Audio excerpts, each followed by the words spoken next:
Moon Knight, episode 4, finally here. Welcome back to the channel. If you are new, be sure to like, comment, subscribe. Does surely help out.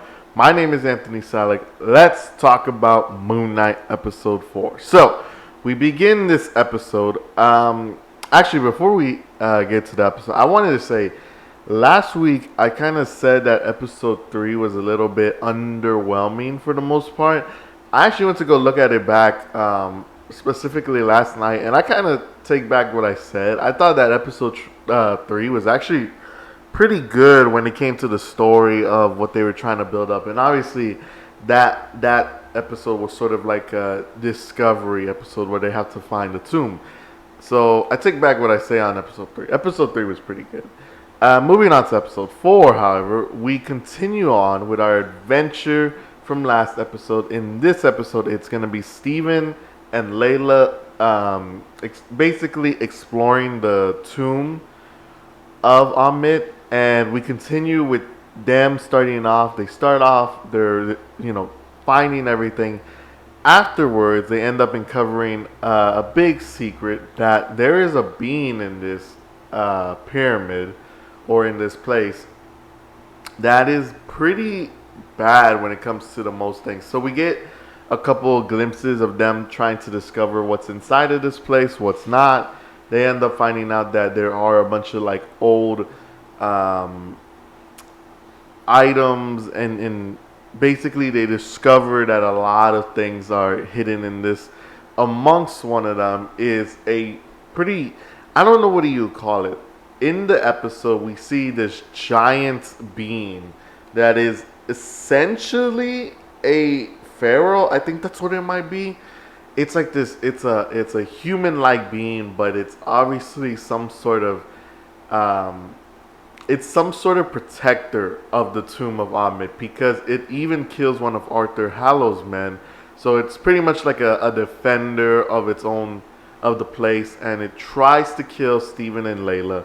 But luckily for them, they end up avoiding it, which ends up leading to them two being separated, which does a great job for a couple of things. One, we then pick up with Layla's story and how she and Arthur end up meeting, and Arthur ends up going on to explain that her father, which was an archaeologist, so basically Layla's inspiration for getting into this type of work, Arthur ends up explaining that Mark was essentially the reason why her father died. And we end up finding later that Mark basically brought on a man who ended up killing everybody, who even ended up including killing Mark Spector, which I think in the comics, correct me if I'm wrong, but the man's name I think is Bushman. Bushman, something like that. I might be wrong here, but I think that might be the guy who ends up betraying Mark and all the other mercenaries and stuff like that. So we could potentially get a glimpse of that. If anything, they'll probably save it towards the last 2 episodes. So we move on to Mark's story, and his whole thing is that he and Steven are sort of having a discussion, because Steven is trying to get with his girl, but Mark's over here trying to prevent all of that, but he can't really do anything because he's stuck in Steven's head. He's not in control.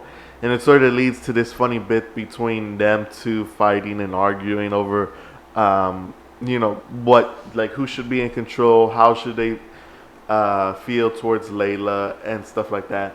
And it ends up with Steven finding the tomb for Alexander the Great. Now again, there's a lot of history and a lot of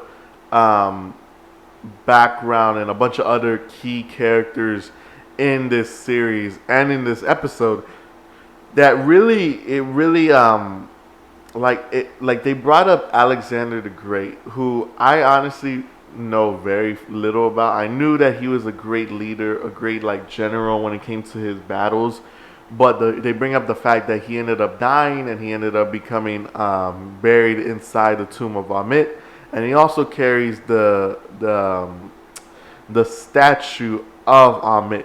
They end up explaining that Alexander the Great became the voice of Amit. So when he died, he ended up carrying the little statue of Amit. So essentially, they end up continuing on. Mark and Steven end up having a debate over like what should they do with the body, how should they take care of Layla, why was it that they split and stuff like that, and it ends with the confrontation of Mark and Layla, and we end up seeing that Arthur has also joined. He has managed to find them, and Mark essentially goes, "Hey, you should probably go away. Let me handle Arthur." So he grabs this like giant golden axe, I think, from Alexander the Great's tomb, and he's about to fight. They start talking, and yeah, Mark ends up trying to take down as many men. I think he takes down, I think, like 2 people, and then he ends up throwing the axe of another person, and then afterwards, Arthur ends up shooting Mark twice around the chest. And I actually thought that this was pretty shocking because, like, Arthur Harrold, he doesn't seem like the type of villain to be all about guns and punishment. He mainly leaves it up to Amit and the Judgment. So when I saw him shoot Mark, I thought, wow, this guy is like completely 180 his villain ways. Like, this guy would literally shoot you if you're in the way between him and Amit. So after getting shot twice, it seems like Mark ends up dying. He ends up falling into a pool. Actually, give me a quick second. Sorry about that. He ends up actually falling into a pool of water. And we see him sort of fade out, right? It seems like he's dying. And I really thought that either Jake Lockley, who was a third personality, or something would happen that would end up rescuing him. But it turns out we get all right. The following sequence that I'm gonna tell you is probably the most craziest MCU sequence I've ever seen in my life. Like, literally, this next part that I'm about to describe to you it's so crazy. All right, so here we go. So we end up waking up. I'm sorry. Before we even do that, we get a movie playing on a old-fashioned TV. It's an old 4:3 format. So, like, think about your old, like how the old TV shows used to play, and it's this old movie between an archaeologist and a young boy, and they're essentially trying to, again, discover the sort of secrets of all these tombs, and we end up finding out that this man is called Dr. Stephen Grant. Obviously, that seems to be like an inspiration for how Mark got the name of Stephen Grant. But this gets a little bit more clarifying later. So afterwards, we end up waking up as Mark, and we end up finding out that he's inside a mental health facility that is having a bingo night. And they're essentially playing bingo, and we see Mark, and he's sort of, it's explained later that he's on medication, which is why he's a little bit out of it. He's definitely like tired or exhausted, and he's not really 100% himself. And we discover that everything that we have seen so far, everything from the Egyptian gods to Layla to even Arthur, we all find out that this is essentially things that exist around him inside of this mental facility. So things such as like the name Stephen Grant, it seems like he got that name from the movie that they were playing. We end up also getting that one of the other patients is Layla, and she is another patient that interacts with Mark. So you would figure that this patient would be the inspiration for Layla. And so what this sequence tries to do is to basically put in your mind that all of this was inside of Mark Spector's head, and that everything that we have seen from episode 1 to 4 has all been stuff that he has just been imagining inside your mind. I knew that they were going to try to do something like this, but I easily figured that they're probably just doing this either as an illusion, or are they really going to go full on, yeah, this is actually real.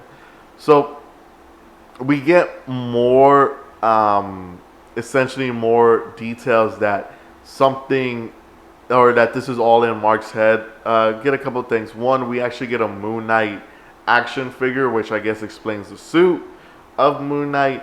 Then we actually see a bowl of the goldfish. We actually get a fish in a bowl in somewhere in the facility, which again leads to the whole thing in episode 1 with the goldfish problem. And it's just like this weird thing. It makes you think for a second that this has actually been Mark's whole imagination.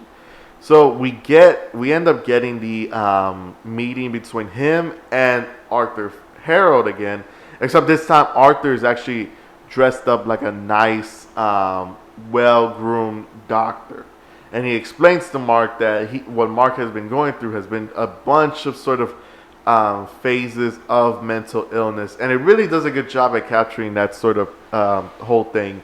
I thought it was really, really cool. I thought that was something that was really lacking, was the whole thing about mental disorder and the whole dissociative identity disorder thing, or that whole element that Mark was going to be dealing with. But I'm glad that it got a little bit of shine throughout this episode. And we finally end things with Mark essentially getting away from Arthur. He runs away, he hides in a room, and inside of that room is a tomb, an Egyptian tomb that is basically shaking.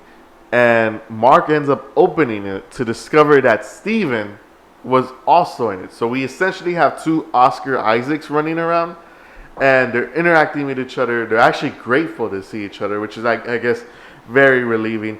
They did a great job. I will say they did a great job with capturing two Oscar Isaacs, because you get this part where they start hugging each other, and for a split second the camera sort of does this little quick pan of Mark's back in order to cut to the next scene of them two interacting with each other. It's really, really good, and I really did like it.